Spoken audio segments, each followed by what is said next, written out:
Hey, my name is Lizzie Smiley, and I absolutely love helping people connect with their calling and all the tools they need to kick roadblocks and excuses right out the door so they can cultivate the life they dream about. If you want to launch, grow, pivot, or scale your Etsy shop, or you've always wanted to develop the mindset and skills to run your own business, then I'm your girl. I've had that entrepreneurial spirit going strong since my very first lemonade stand, and now I'm a work-at-home mama with multiple online companies and a full-time Etsy shop, all while being present with my kids for the everyday chaos and most important milestones. On this podcast, we'll talk about all things business, mindset, Etsy, creativity, dazzling our customers, and so much more. There's plenty of room at this table for you, so scooch on in and let's go. I'm holding nothing back.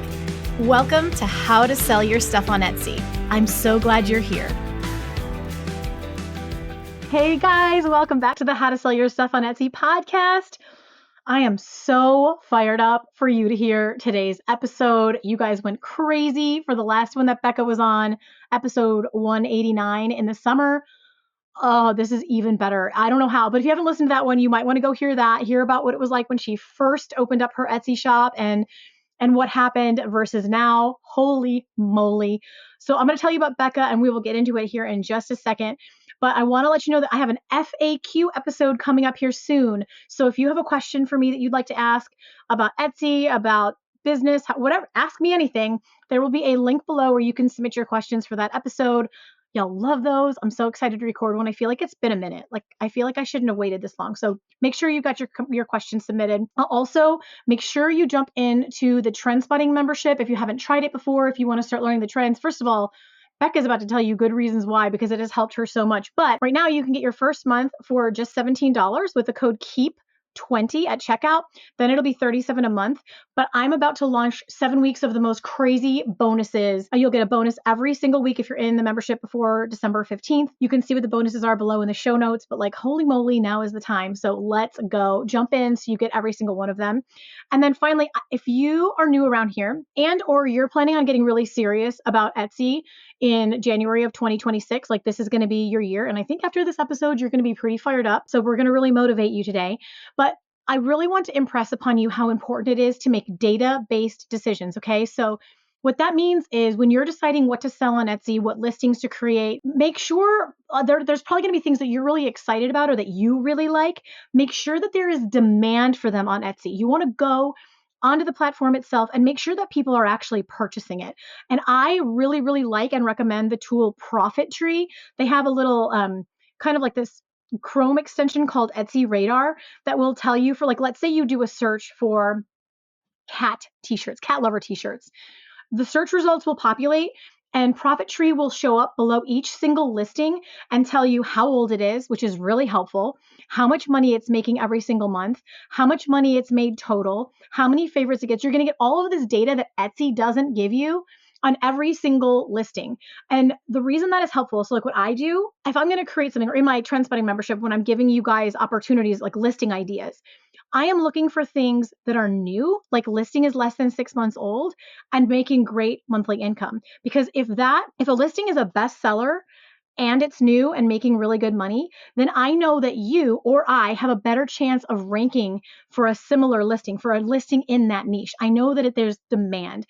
The reason I really like Profit Tree, there's several reasons. There's a lot of tools out there. Many of them are very, very good, but a lot of you are really on a budget. You don't have a lot of money to be paying for memberships, having a monthly fee. I really respect that. Profit Tree will give you access to Etsy Radar, this tool, for a one-time fee of $67. That's crazy because otherwise you can be spending $30, $100 or more a month on some of the others. But if you are just starting out, you need Profit Tree because it's going to give you this data to help you make a database decision right out of the gates. It's something that most people can afford upfront. So I'm going to go ahead and link it below where you can get that lifetime access. That's not something that's just available all over the place. I don't know when it's going to end. So I will link it below. And then I'll also I have a tutorial that I did on YouTube showing you exactly how I use this tool. I don't know about you guys, but sometimes I don't like learning something new, especially if it's tech related. I'm the girl who goes to her husband. We just got one of those vacuum mop cleaners off of TikTok, where it'll vacuum and mop at the same time. I'm super excited, but I haven't tried it yet because I don't want to figure out how to use it. I want him to figure it out and tell me how to use it, and then I will use it and love it. So I will show you how to use Profit Tree so you don't have to go figure it out. You can just do what I do and love it. So enjoy that. Let's get into this. I want to tell you guys about Becca before we bring her here onto the podcast on the recording. So Becca, she is a wife and a mom to one wildly sassy little girl who keeps her humble and caffeinated. By degree, she's a pediatric speech language pathologist, but deep down, she's always had a soft spot for side hustles and creative chaos. Her first official toe dip into the online business world was Teachers Pay Teachers, making speech therapy and early childhood printables, but it started to feel like a lot of her day job with a fancier font. She's always designed party invitations and printables for family and friends for fun, but it wasn't until she stumbled across this podcast during a drive between patient visits that something shifted. I said, there's room at the table for everyone. Yeah, I guess I say that a lot. And that line stopped her in her tracks. It felt like the sign she didn't know she was waiting for. So on March 8th, 2025, she officially opened her Etsy shop, and she hasn't looked back except for to laugh at how long it took her to just go for it. Oh my gosh, is she the cutest writer or what? So let's get into it. Let's find out what's happened since July when she came on the podcast as a new Etsy seller to December 2025. Holy cow. Get ready to take notes, get ready for lots of details, and get ready to just cozy up around the fire with us. You need something to drink for this one. I mean, like alcoholic or not, I'll let you decide. Let's welcome Becca to the podcast. Becca, yay! Welcome back to the podcast. Thanks for having me. I'm so excited to be here. Oh, I'm so excited for everyone to hear everything, hear all of the things, because you were on the podcast back in July. You had a fresh, I'm going to let you get into the details, but you had a fresh new shop using, AI art to fuel this digital product machine.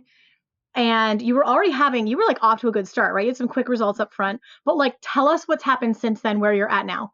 Maybe even, do you have the numbers of where you were? Yes, I do. I knew you would. Okay, so I was on the podcast in July, and if y'all have listened, that is when I made my 40th sale actually on the podcast. So that was very exciting after opening the shop March 8th. So that was pretty quick for most people. And then in November 16th, I hit my 1,000th sale, and then today I'm up to 1,600 sales, which is like, yes.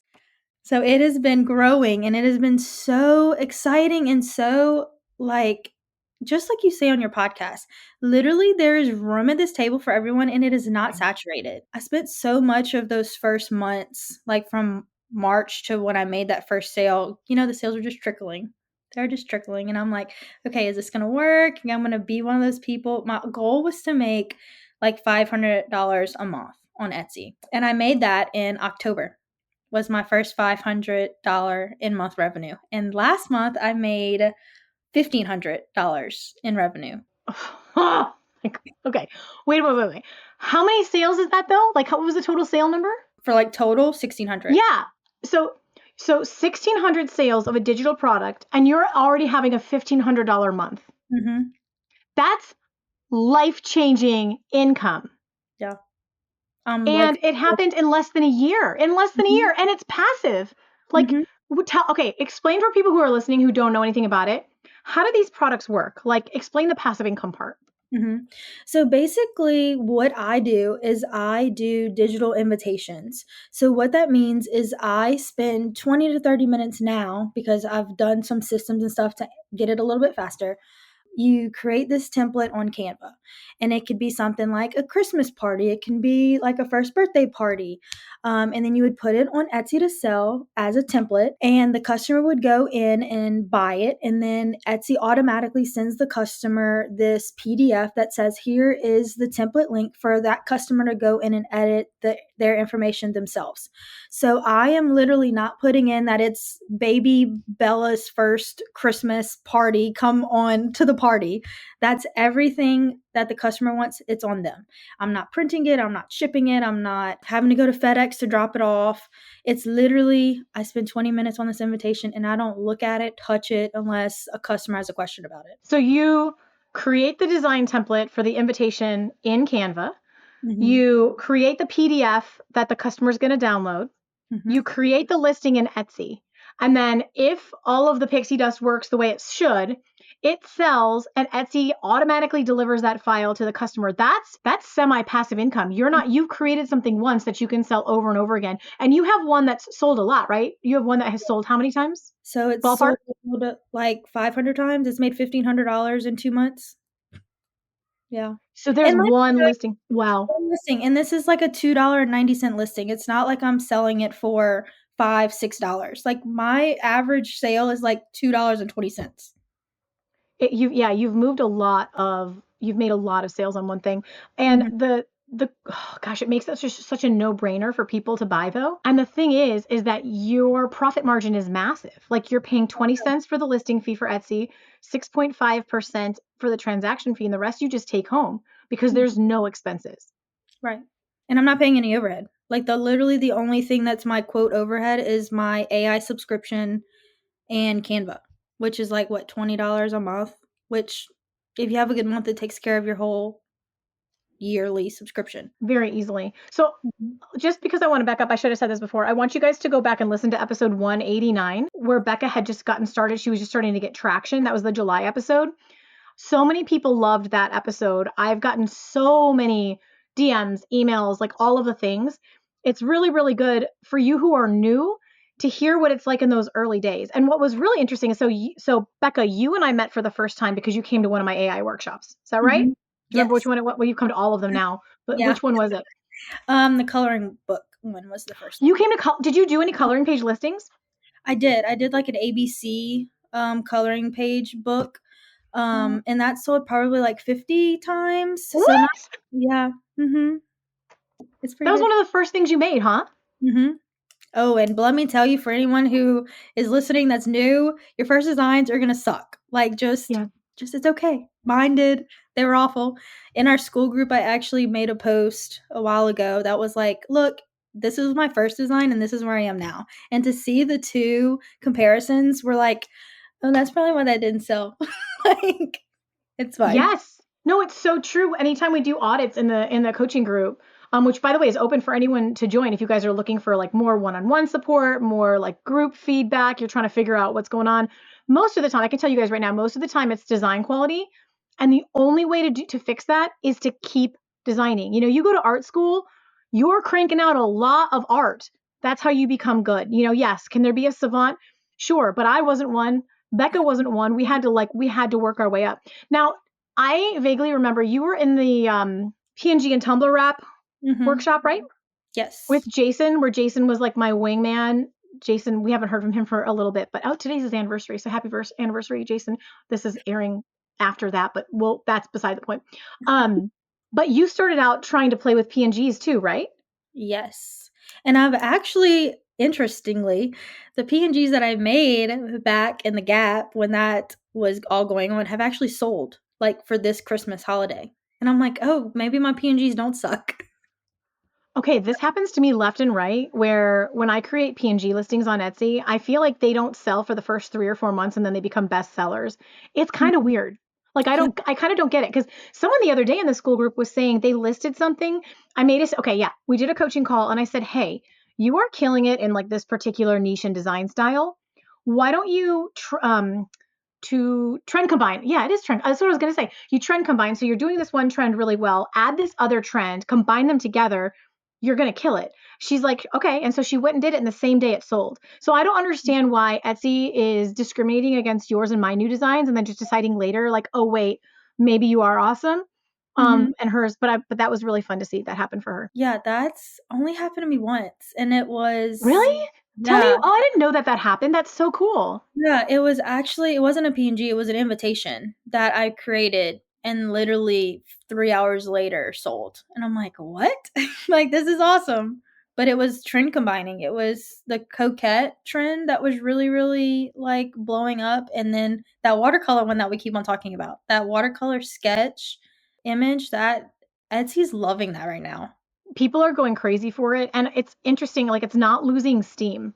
No. I feel like watercolor, it's almost a little timeless. Mhm. Well, I feel like with the new 2026 colors, the, tinted pastels, like, Yes. Kind I of think that icy, cool tone pastels.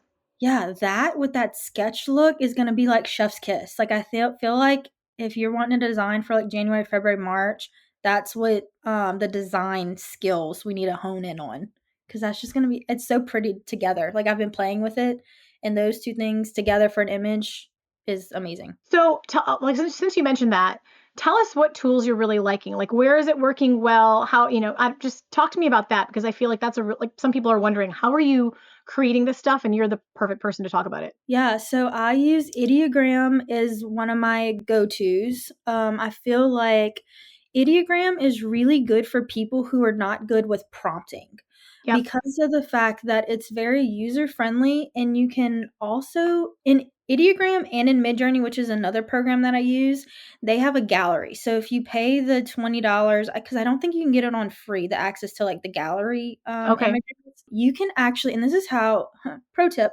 when I first started doing this, I would sit and look at the gallery and research and study what prompts go to what image. So, for example, if I wanted to do Valentine's Day is coming up, coquette is a big trend.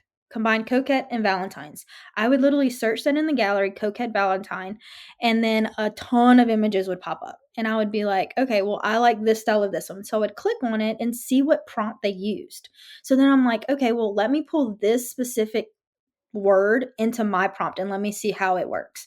So then I was able to teach myself, okay, well, if you want no shadows, dark lines, if I'm doing a coloring book, you have to add that into your prompt.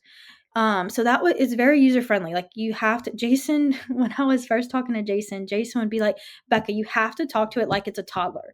And if you want to talk toddlerese to AI, Ideogram is your go-to. Now, if you want to be a little bit more sophisticated, and like my husband who like wants to talk aspect ratios and all of this stuff that I'm just like, I just want this image to come out. I don't care about what the aspect ratio is.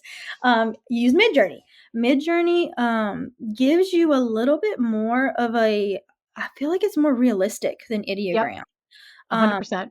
so, like, when I'm doing a scenery, or if I'm doing now, Midjourney also does animations that you can't get on Ideogram yet. So, if you're working with like animated invitations, or if you're working on like, I don't know, animated, somebody in our school group is making like something for Twitch. It's like an animated Twitch thing. Yes. Yes. So if you do that, I would use Midjourney for that, because I don't think Ideogram would give you the realistic design piece that you would want. Does that make No, sense? Ideogram for me is like much better at kind of a cartoony graphic designy style. But here's another pro tip. Anytime I want anything that's text based, if I want some kind of pretty font and I don't want to add it myself, I use Ideogram. I feel like Midjourney is still trash at actually creating lettering. Do you have that same experience? Yes, Midjourney is not good for text at all. And it's also really not good for invitations. Like, if you're making like Interesting. yeah, like birthday invitations. Now, if you want to do like wedding niche where it's like sophisticated, Hmm. old, like embellishment, that's really good for Midjourney, not for Ideogram.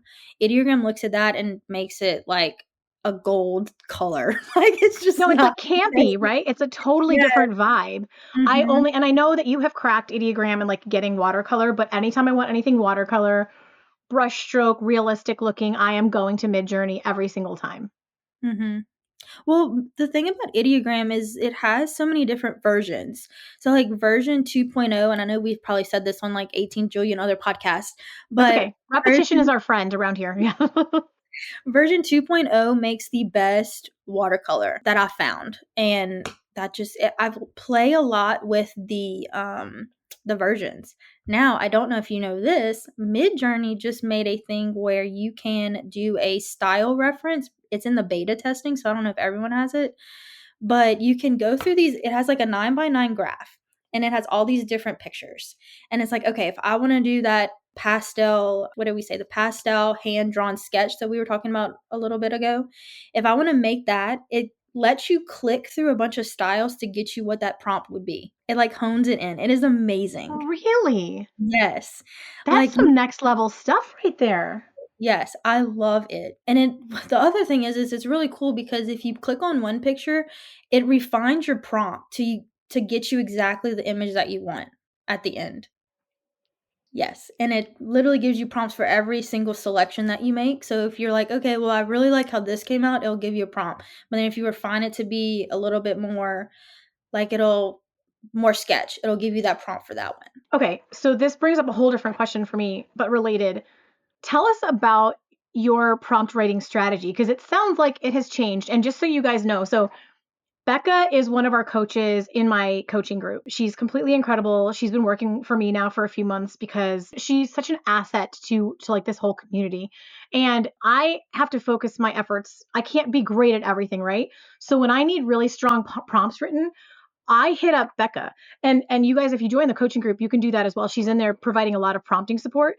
But talk to me about, let me start here. Let me kind of tell you my prompt strategy, and then you're going to tell us yours because it's going to be better, but this is all going to help people. So if I'm writing prompts, the first thing I do is I go to whatever platform I want to use, and we should talk more about some of the others, but like I especially like drawing my prompt references from Midjourney because I can see the gallery, which basically, to expound on that, guys, the gallery is just where other creators are published, like where you can see what other creators have created. This is why I personally like to keep mine on a private server, which I teach in the workshop, because I don't want other people, other Etsy sellers to see what I'm creating. I don't want them to be able to have access to it because nobody can own the intellectual property of an AI created image. So if you don't want people to be able to download your exact thing and then sell it, you need to be on a private server. But both Ideogram and Midjourney have these public galleries where if people choose to be public, you can see what they do. I'll go and I'll search the basic thing I'm looking for. I will find something that's close to the representation, and I will copy that prompt from that other creation, and I will take it over into ChatGPT and kind of refine it. But I'll say, okay, chat, I call her Gigi. I'll say, take this, but like, let's say it was for, we'll stick with Valentine's Day, a watercolor Valentine's Day XOXO. And I go over there and I'm like, okay, take this prompt, Gigi, and make it, let's say, make it neutrals from like the pinks or whatever, make it neutrals and add this and maybe like add, whatever else I want it to have. And then I will let ChatGPT refine that prompt for me. And that's how I end up with my prompts. And I will say, I also want to throw this out there. ChatGPT has been really great at creating certain types of images as well for AI. For people who are like, don't want another subscription, you already have ChatGPT. It actually creates incredible things. To me, the limitation is not being able to see the gallery of what everyone else has created because that's how I'm writing my prompts. But how do you do yours, Becca? Tell us like the exact process you go through to write your prompts. So I kind of do what you're doing, but I take it a Okay. step further. Of So course you I do. will I will go through, okay, say if I want to do a Valentine's Day. I don't even go in the gallery. I go to ChatGPT and say, ChatGPT, I call mine Chat Easy because mine's just Stop it. yes. So I say, hey, Chat Easy, I want to create a boho Valentine's Day PNG with a fox holding a balloon in a hand drawn watercolor illustrated style. Do that. I take that prompt to Ideogram, do it. If I 9 out of 10 times I like it. If I don't like it, what I would do is then I take a screenshot or screenshot, chat.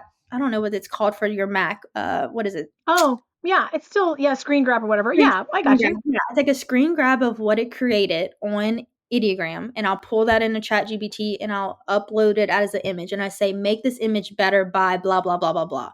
Give me the prompt for this. And then it'll spit me out a second prompt. So then I pull that back into Ideogram and I make it. And 9 out of 10 times, that's like the perfect image. Are you a print on demand or digital product Etsy seller who's tight on time or still learning all of the Etsy secrets? I totally remember the days of having no idea what product to create next before I learned how to make those informed decisions so I can really identify with where you're at. I know how stressful and frustrating it can be to just create listing after listing and see little to no results. You wonder what you're doing wrong and you just want someone to tell you what to create that's actually going to sell. Where are those opportunities? So let me give you a leg up with my weekly trends and opportunities report. You just join my membership, and every Monday, I'm going to send you an email with a list of exactly what is trending right now, with a video tutorial showing you how I found those trends and how to apply them in your shop. We're taking guesswork and extensive time off of your table. I'm also going to send you 5 print-on-demand and digital product opportunities that are growing in demand right now, helping new shops make sales and still have very low saturation in the marketplace. So your tight schedule, your newbie status doesn't have to hold you back anymore. I'm going to help you earn while you learn. You can grab my free demo to start and see an example of what the weekly trends and opportunities email looks like right from the show notes. See what you're going to get, and I will see you on the inside soon. Okay, so I actually feel like yours, that you said you take it a step further. I felt like you made it a step easier. Yeah. But mine is like I'm using, so I don't take the time to like look through the gallery. So I know what I want to create, put that in ChatGPT. But that's the secret. You already know. You've done enough of this that you need to go look at the gallery like amateurs like me need to. You already know exactly what the little qualities are that you want in it. That's a whole different level, skill level. But that's great. I mean, that's the whole, the more you do this, the better, she's sitting there creating these every day while I'm sitting here scheduling podcast guests for y'all and making YouTube videos. So like you've just refined the skill. It's sort of like how when you sit down to make a new invitation now, it's so much faster than it used to be because you've done it so many times. Yeah. Well, that too. And when I'm telling you guys that are new to this and you're like, I don't have time for this, let me tell you, I have a 3-year-old borderline medically fragile child. I'm Yeah. a speech pathologist that works 8 hours a day. And I have I have a family. And you work for me. And I work for you. Yes, I do that too.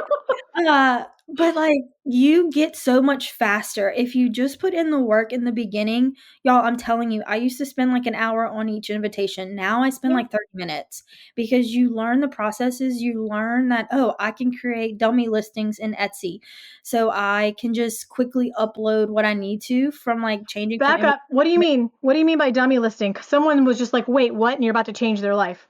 So a dummy listing on Etsy is literally you have a space it's like a draft in your draft column of your Etsy listing. So what I do is I have one that's called a dummy listing and it has like the title for my invitations are like edible Canva, blah, blah, blah, blah, blah. So I have edible Canva at the top of my listing.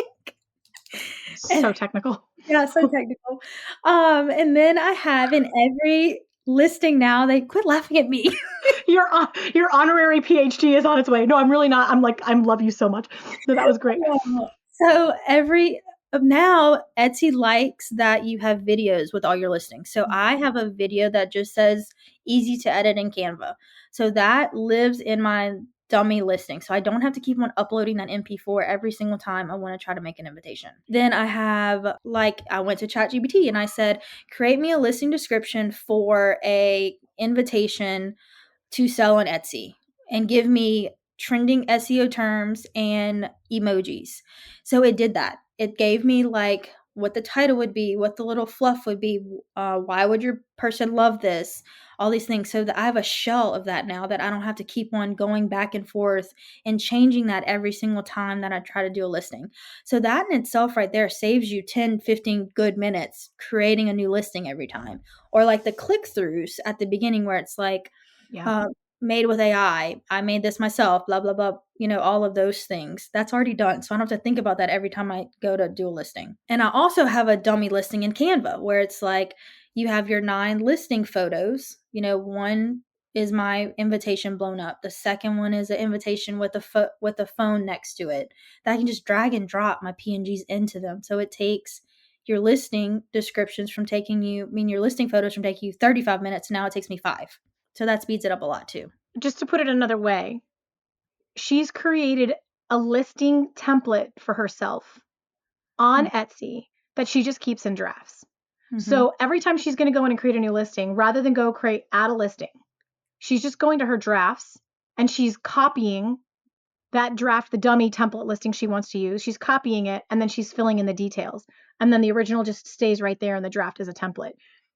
That is a great way to do it. That's something else that I'll do sometimes is let's say I've already got some listings for the sports niche. Like I've got like a soccer PNG listing and I'm creating another one with a new trend. I've just created another one. I'll go duplicate that original soccer PNG listing so that most of my SEO is already there. All of the listing details are there. Both processes work great to save enormous amounts of time. And what I've also found is exactly what you're saying. Like I've gotten to the point where I look at your Trendspotting report You And do? I do. Okay, I And love that because you're already such an expert, but you still use the report. Can you tell me more? Because I obviously want to know. Yeah. So, like, I don't know, one week it was, I think last week it was like digital planner stickers or something like that was last week's. So I will go in and be like, okay, this week I'm focusing on digital planner stickers. So I create 4 or 5 listings of digital planner stickers and use the same SEO, tweaking them. So that's 5 listings that I really only technically had to make 1 listing. So then you get 5 good listings of 5 different things very quickly, which So helps you're your. pulling from the opportunities, not just the trend report itself. That's helping you with your creations, but you're using the opportunities we provide every week. I didn't even know Mhm. that, Becca. Yeah. Oh, yeah. Yeah.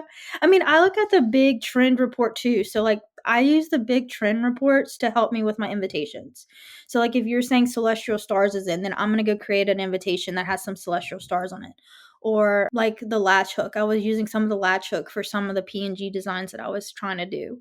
So I kind of use like everything that you offer I know too. we were talking recently about it because we're getting ready to do all of these bonuses starting December 15th. And you were saying that for you, like like I said, I didn't even know you use the opportunities. For you, the most valuable part is the trend spotting video itself because you're seeing everything in context.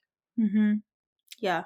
And then you can pull in, like, say if you're doing, I'm not doing POD, but if you were doing POD, you could take what you say in your big trend spotting and you can pull that into, I don't know, I want to create a Christmas ornament like that, or I want to create Yeah. wrapping paper with a coquette thing because that's trending, or what's another one that you said? The grunge theme, I think, is starting to like make Distressed it. grunge. Yes, Yep. fresh grunge. So, like, if you wanted to make a t-shirt design, like, that would be a good trend that you can jump on. Because, yeah, I don't have time because, again, Yeah. time is the one valuable thing that we have. You that trend spotting gives me the time back to create because I don't have to go on Etsy and look at that every week. So it's very helpful to me. It's like just super fun to hear that someone as experienced as you, who's having the success you are, is still using that every day, finds it to be valuable. Like that's amazing. That means I'm doing my job right now. Oh, yeah. Um, Every okay. Monday and Thursday is it's my least Lizzie days in my car. Uh, dude, you have every day's a Lizzie day now. True. I am in the DMs with you constantly, you poor thing. God love you. Okay, do you know what people keep asking me? I didn't even warn you about this, but it's gonna be fine. People keep asking me, and we really need to find a way to show this visually. I think I need to do like a YouTube tutorial, but I do feel like I need to crowdsource because I am not the most organized person on the planet. People are always asking me, your smirk said it all. Thanks for that. People are always asking me for like, how do you organize your files? And Mhm. so you're the perfect, well, no, you're doing everything in Canva. Okay, well, let me just, so when you're doing PNGs or coloring pages or anything like that, can you tell me what your process is for like, because you're having to download, just to paint the picture for people, you're having to download the original PNG from the AI. Then you're pulling it into Canva or whatever to upscale it, to remove the background, to put it at 300 DPI, and you're exporting that. And then you are having to make all the mock-ups that are going to go on your listing for your listing images and your thumbnail. And you're downloading all of this. Can you talk to us about how you're storing and organizing your files? Mhm. Yeah, so what I do now, and this is something that I learned in the past month because I wasn't doing this originally, I have a folder that is all of my stores mockups. I have the thing me and you are working on in another folder. So, like, I have, 6 or 7, I think, no, it's 9 now, because now Etsy gives you like 20 listing Oh, photo opportunities, and it's just yeah. craziness. P.S. guys, you don't have to use them all. I use maybe No. 5 to 7 of them. Don't stress about it. Oh my gosh. I promise you it's fine. Yeah, and I'm making money doing 9, so, like, it's fine. It really is fine. So I have those 9 photos already pulled out. So I have a folder of that, a folder of what me and you were working on, and then I have, when I download something from Ideogram, it goes into, like, if I did a camping PNG clip art thing. So I make a folder for whatever, thing I'm gonna sell. PNG's camping. Everything goes into that folder. So then I work in a bunch of folders, to be honest with you. And some things I don't even save all the way because, like, I don't go back to those downloads. Once it's done and upscaled and all those things, like, I get rid of those old files. Maybe I should not do that, but I do. Really? Yeah, I don't keep all the originals. Okay. Well, and too, like, it takes up so much dang space on your computer, and it's so many files. Like, once I upscale it, I get rid of the non-DPI one. I mean, I'm over here admiring your commitment to minimalism. I think my brain is just like afraid that I will need it again. But you're completely right. Mhm. Like, to be honest, I'm like, how much more could we get rid of? I don't know. I just have a terabyte and I save everything, and I've got my gaming computer like I'm a freaking some like hiding in my mom's basement, whatever, That's so I hilarious. could store all my files. No, but that's really smart. Are you also PS, I use Dropbox for Mhm. all of my files.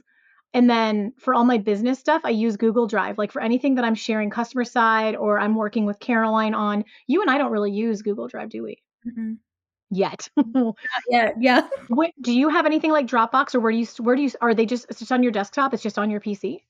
So, a lot of Oh, it, Mac? yes, but I do use I have a Mac, but I do use Google Drive for, like, the, customer transaction when I have, like, a very large file, because Etsy doesn't let you have, like, I don't know, the 50 PNG clip art bundle that I just did. All of those are on Google Drive for the Yep. customer to get. But, yeah, other than that, it's all on my desktop or my Since you document. just mentioned that, how does it work? If you sell a bundle of clip art, how does it work with Etsy, and how does the customer download it? Like kind of spell it out a little bit. So, basically, if I make a 50 PNG bundle, Etsy, I mean, once you upscale those images to 300 DPI at like the 5,000 by 5,000 pixel, it makes a huge file. Like you're talking about Yeah. megabytes. Like it's crazy. So what you do is you upload all those things into Google Drive. It gives you an option to create a link, like a URL link for the folder that you made on Google Drive. So then I would take that link, and I have another tip is that I have several PDFs that are called customer template links for PDFs. So it'll have like a picture of my initial thumbnail, and then I add that link that the Google Drive gave you onto that PDF. So that is what I'm uploading to Etsy for the customer. So they don't get a PDF of the 50, 500, whatever PNG bundle. They just get the link to the actual Drive folder for them to It's use. super simple. So you're just, and the reason we recommend Google Drive is because the majority of people have it. Majority of people have a Gmail. If you use any other platform, like you can, but you're going to have more customer questions and people having issues because they're not as well versed in it as they are. People just know Google Drive. So Mhm. that's why we recommend that. Also, I just did an updated tutorial on this, but I found out recently from some angel who walked me through it on YouTube that you because so the big question is people are always looking at like how do I get 300 DPI within Canva, like from a Canva document or project, and it's confusing because unlike other platforms, there's nowhere where you can tell it that it's just going to export at what it's going to export at. But I found out like so I usually do my PNGs on a square, like a square artboard in Canva. If you start that project at 1600 by 1600 pixels, so it's a square, don't do it at the 5000 by 5000 you want. Start it at 1600 by 1600 on your artboard. Create your PNG there. So bring everything in that you made with AI, do your text on the 1600 by 1600. When you go to export it, you're going to take the toggle for the sizing for the pixels from 1600. You're going to move it all the way to the end, and it'll say the biggest size is 5000 by 5000 pixels. Hit your transparent background, turn it to a PNG, and then when you export it, it's going to be automatically 300 DPI. I finally figured out it's because I started, because otherwise, let's say you start at 5000 by 5000, you're going to get some other weird DPI. I don't know why. But if you Mhm. do 1600 by 1600 for your to start the project, and you just toggle it all the way to the 5000 by 5000, it'll be 300 DPI. I don't know why, but it fixes it. We no longer have to go out to another tool like we used to use Clidio. It's been a game changer. So hopefully, if that didn't make sense, I will link the tutorial to show you guys step by step how to do that. That's a game changer. Did you know that one already?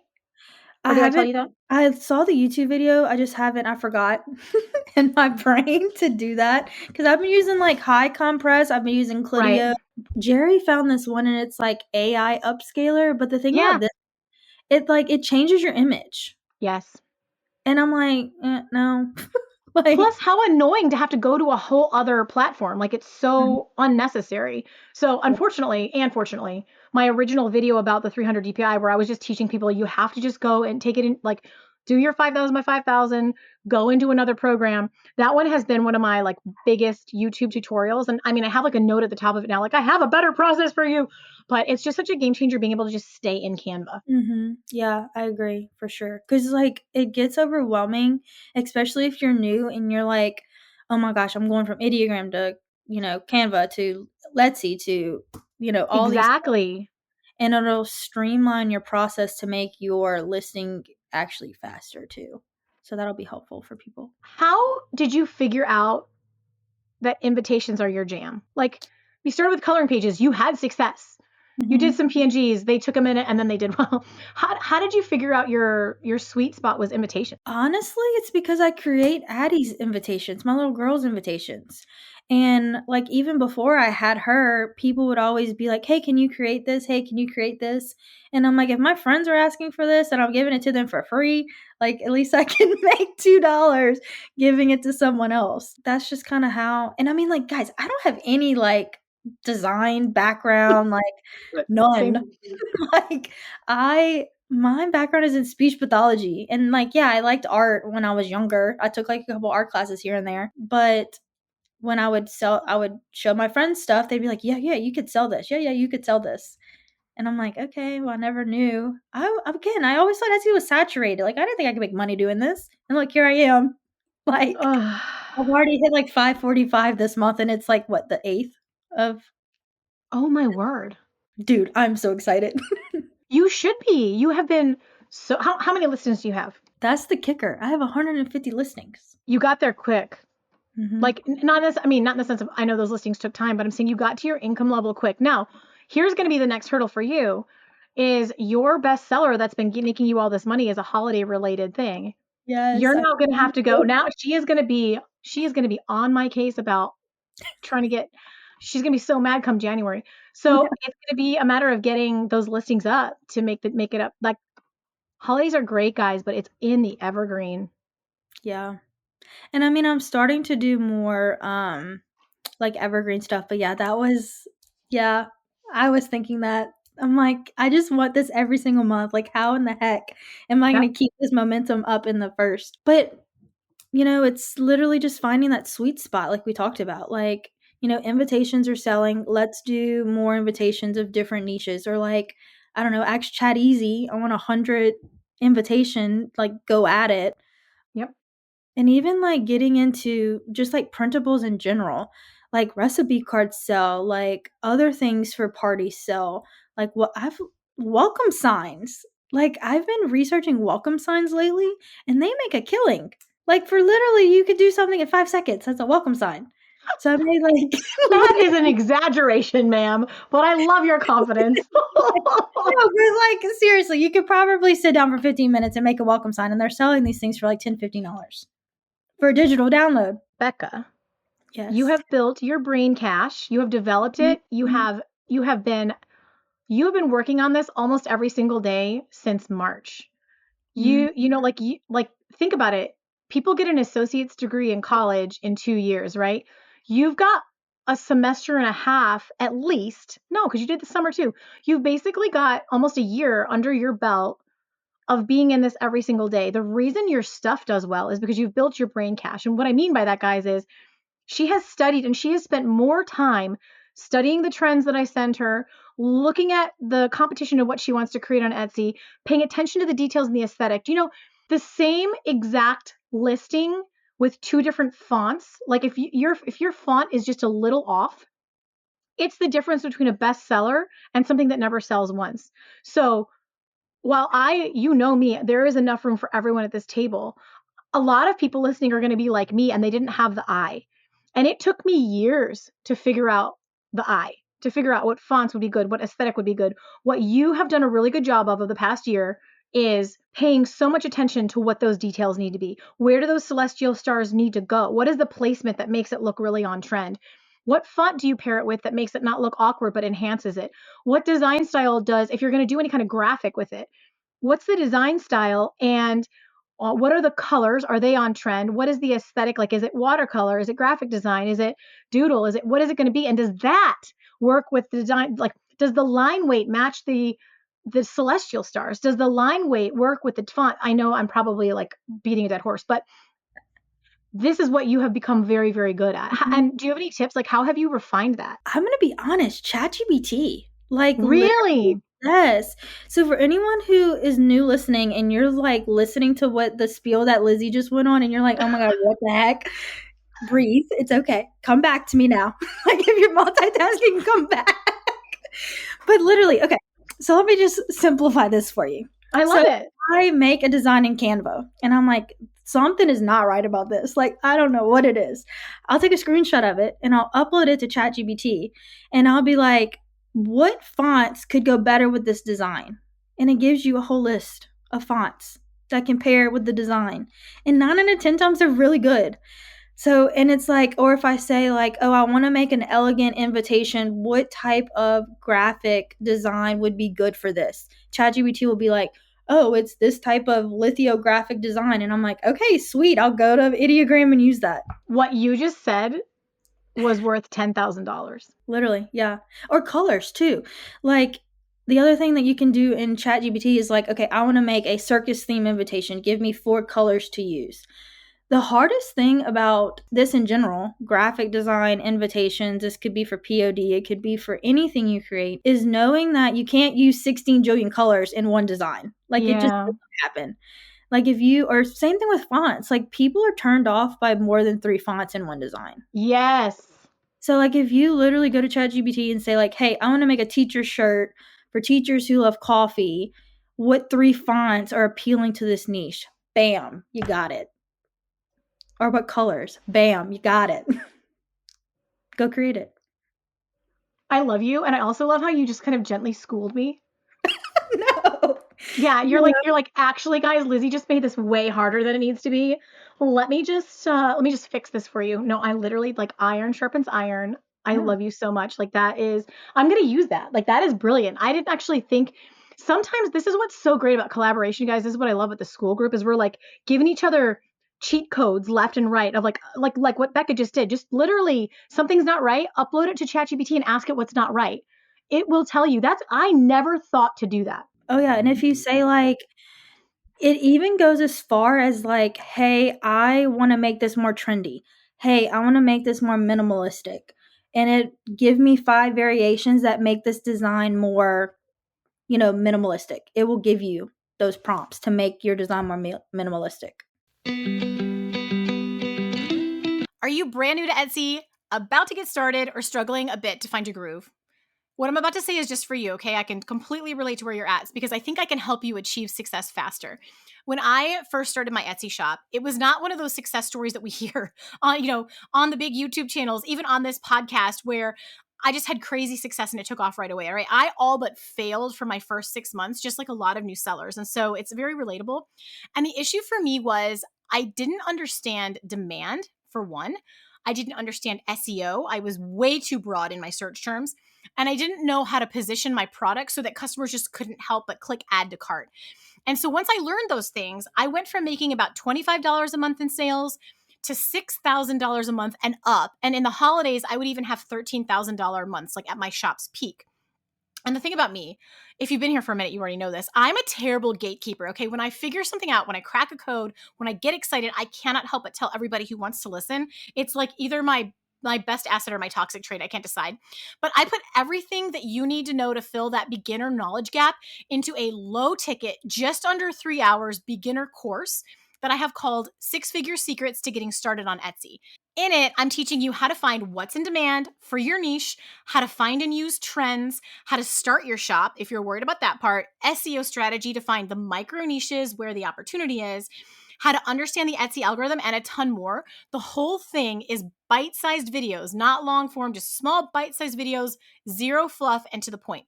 You could get the course today, go through the less than 3 hours over the next couple days, launch your shop this weekend, and have sales coming in as soon as Sunday. So let's get you the few missing pieces of the Etsy success puzzle, those little tweaks you need to make so you can start making the sales that you deserve. Because I have never been more convinced that there is room at this table on Etsy for everyone. And the opportunity is so ripe right now. I am in the numbers, in the data every day, and my mind just keeps expanding on the possibilities, okay? So as a special treat, use the code SAVE50 to save $50 on the Six Figure Secrets course today. That's $50 off with the coupon SAVE50. And by all means, DM me or shoot me an email when those sales start popping, because I want to celebrate with you.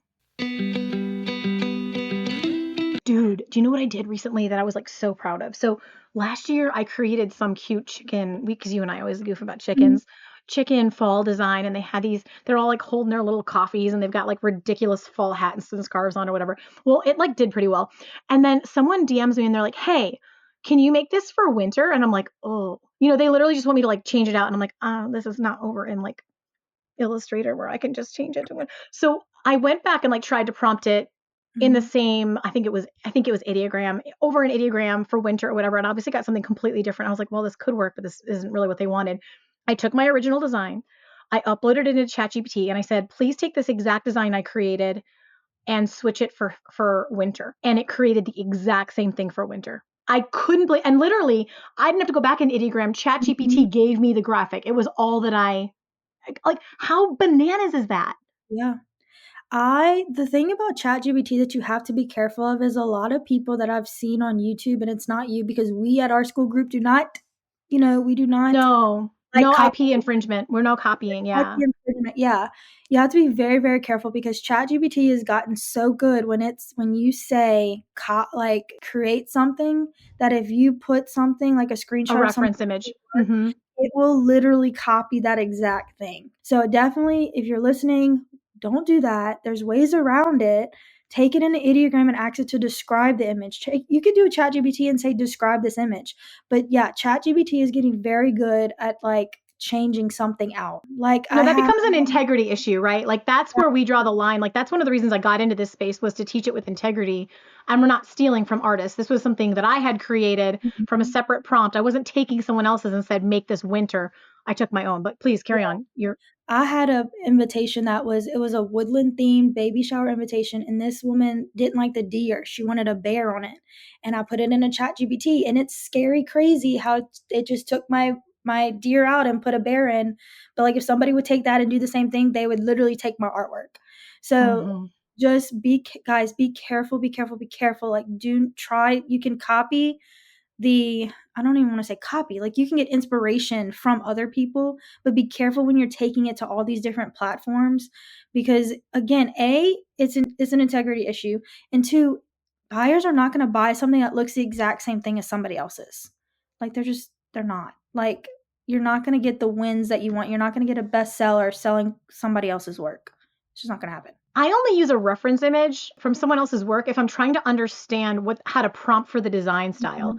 So if they've got like a specific aesthetic that's working really well, I'll use it, but then I completely like recycle it in a different way. I'm not like asking it to copy the image. And here's the problem. No one can own the IP on intellectual property. So there's no way for you. So someone else could own what you're copying and you could get into big trouble.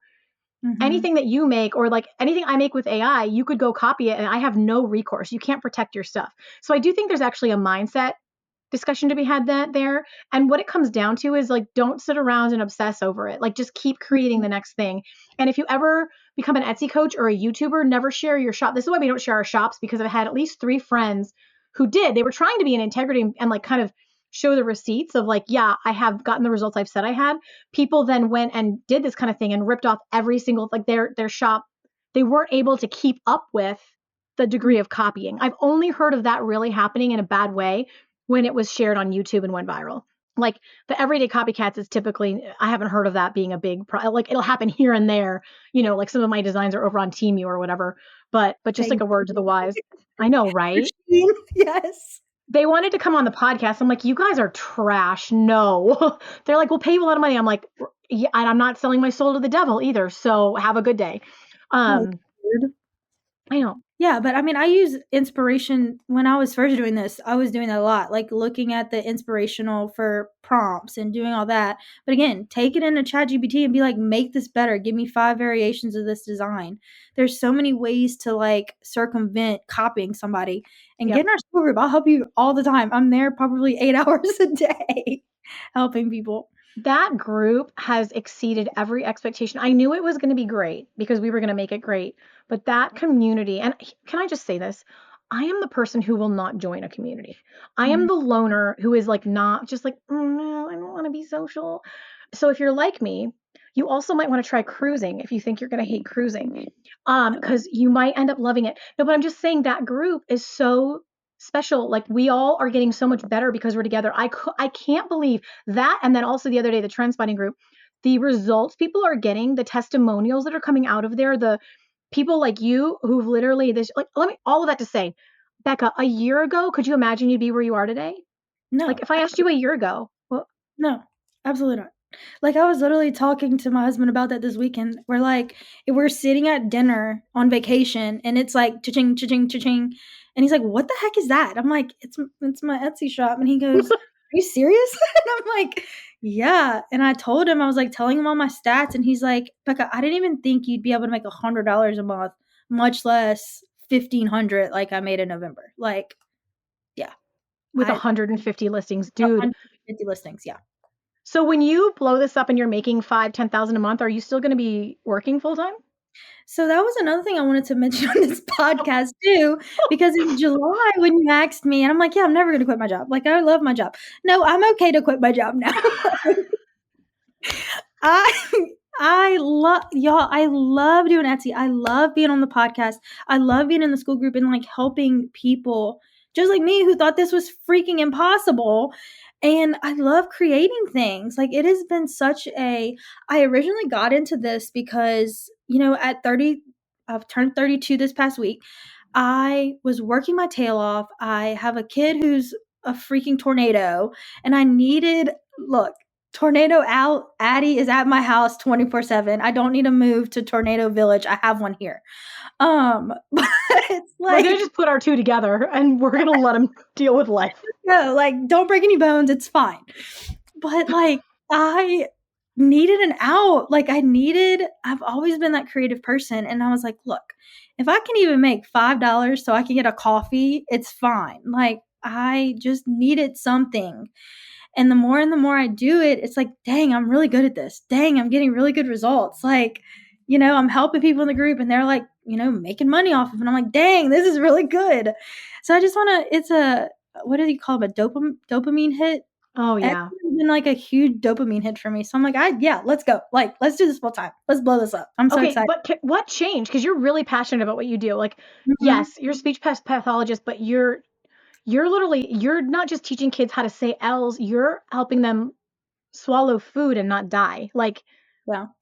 that's a really big deal. So tell me if you can, what Mhm. shifted for you that made this so like what changed? This is gonna sound really woo, and like Jenny's gonna be patting me on the back because she's like, "Yeah, go girl, woo, woo, woo." But I feel like things happen in life to change your perspective on life. Does that make sense? Yeah. Like I was knee deep. I'll go back into my story a little bit because I didn't go in the first podcast. I was a NICU therapist, and I taught breastfeeding. I taught 32-week-old babies that were like 2 pounds. Like I taught them how to eat and do all these things. Then I had a NICU baby and I was like, okay, that's no longer going to be my priority because I have my own NICU baby that I'm coming home to. So I shifted. Now I do home health and I go to people's houses and I do all the things with the birth to 3 population, helping them eat, helping them swallow, doing all those things. So that, having Addie shifted my life. Meeting you shifted my life. I'm going to be completely honest. Like I no longer like I love my job and I love helping people, but now this has given me another realm to help people in. And it's to help people make money for their family. So it's still like helping, but it's literally just a shift. Like I want to be home more. I want to, if I want to take a vacation, I don't have to ask to take a vacation from anyone. Like I can just do it. And just talking to people, like I feel like I spend so much of my life talking to people that don't talk back to me. This has given me like another, I don't know, like another thing in life to be like, okay, it's my dopamine hit. I can talk to LIZZIE about business or I can talk to Ro, another one of We our would never. Ro is, shout out to Ro. We love Ro. She's crushed it this year. She's come from. Dude, I love talking to her. Like, we talk probably every other day at least. But like, I can talk to her and it's like filling up my cup for the day because I'm talking to an actual adult about things that matter, not, talking to myself to a 2-year-old or, a 1-month-old that I'm trying to get to eat. So it's different. Well, you're recession proof either way. Not just recession proof. Like, I'm paying a lot of attention to what's happening out there with AI. And one of the many reasons I've kind of grabbed the bull by the horns is because I want to know what's going on. And my concern is that more people are going to be out of work than we can even fathom. And not to say I don't think what we're doing right now is going to work in 3 to 5 years. I think everyone pretty much under the age of 60 or who doesn't live under a rock, maybe even, I mean, we have lots of 60, 70, even 90-year-olds who are who are making money on Etsy. But people are going to be able, like ChatGPT, it's going to be very mainstream to go create your own stuff. Will there still be crafters and things like that who'd rather craft and don't want to do the, yes, there will still be people who are buying the things we're creating right now. But what is so important for us is to understand how these tools work and what they're capable of, to stay fluent as much as we can in what's happening with AI so that we are not left behind when all of this happens, so that we have the skill set to understand how to run a business so that we can pivot when it's time. I'll tell you what, one of our things that we're really trying to work on is Robbie building a handmade side of this again, because I think in 3 to 5 years when right now digital works great and people want to learn it. So I'm going to keep teaching you guys everything I know that's working and making us money, but it's going to be experiences and handmade craftsmanship and how you make people feel that is going to sell when this thing goes on its ear. People are still going to buy a simple Christmas present that's something handmade. And that's going to be that. So I'm just telling you guys now, if you've stayed this long on this episode, there are so many reasons you need to be paying attention and you need to be learning these skills, even if it's just so that in a few years, if you or your spouse or whatever doesn't have a job, you know how to create income for yourself. And if I've learned anything, you know what? Let me think. I started in network marketing. I took the skills I learned there of communicating and starting conversations with people and selling. I became a social media manager and I started running social media accounts. From there, I became a blogger and started making money from ad spend, ad revenue on blogging. From there, I launched the Etsy shop because I couldn't sell my signs on my website, wasn't driving enough traffic to the sales pages.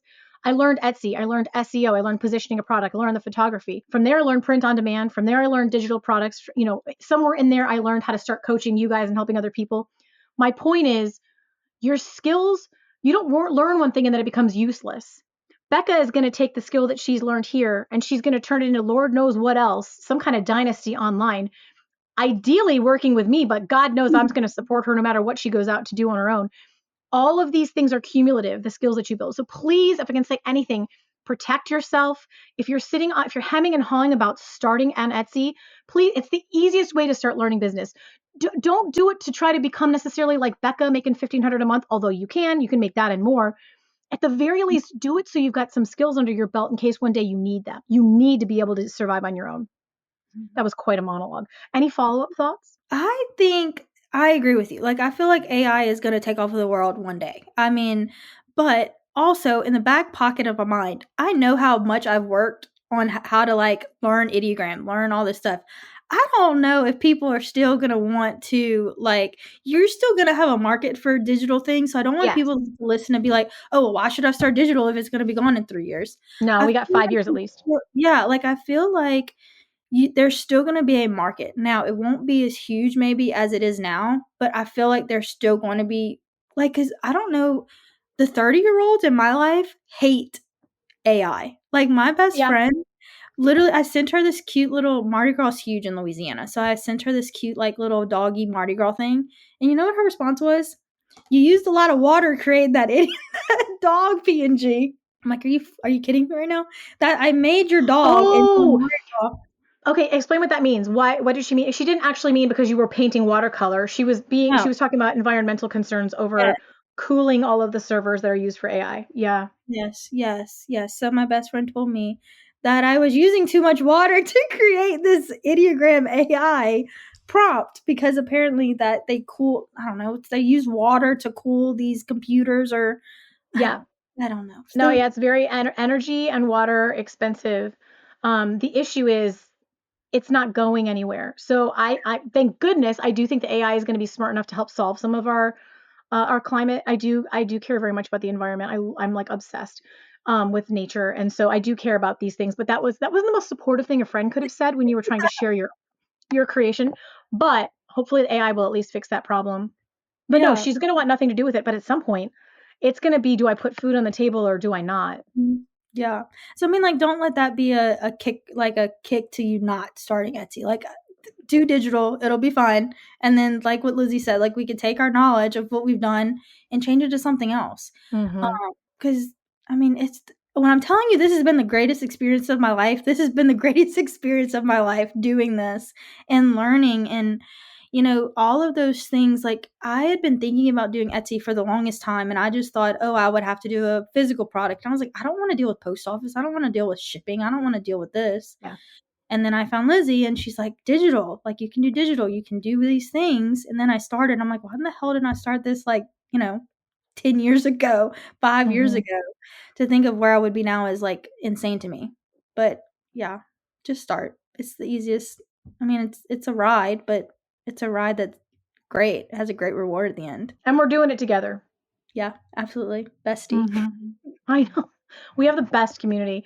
Becca, I hope you're so proud of yourself and what you've accomplished. I'm so proud of you and what you've accomplished. You are a tremendous inspiration to me and so many others. And I also want to thank you so much for your generosity and just sharing literally your secret playbook here on the podcast for thousands of people to hear. No, I'm happy to do it. And literally, get in the school group. I'm there every day. If you like how I help prompt or whatever, like, shoot me a DM. I think my email address is on this too. You can shoot me an email. I'll get back to you. I will link the school group and everything else that we referred to, like that 300 DPI video, everything I referred to, I will go ahead and link for you guys. But thank you, Becca. Until next time. Thank you guys so much for. Oh, yeah, okay, let's do that. Okay, so until next week, go make something awesome. Take care, guys. We love ya. Bye now. And that's a wrap on this episode of How to Sell Your Stuff on Etsy. Thanks so much for hanging out with me today. If you're looking for more resources, head on over to howtosellyourstuff.com, where you'll find podcast show notes, all the links from today's episode, the blog, courses, coaching, and more. If this episode was helpful to you, awesome. The greatest compliment I can receive from you is a rate, review, and subscribe on this podcast. Not only will it allow us to connect again on a future episode, it lets me know I'm providing you with value and helps other people find this content more easily. From the bottom of my heart, thank you for your support. Have a great day and see you next time.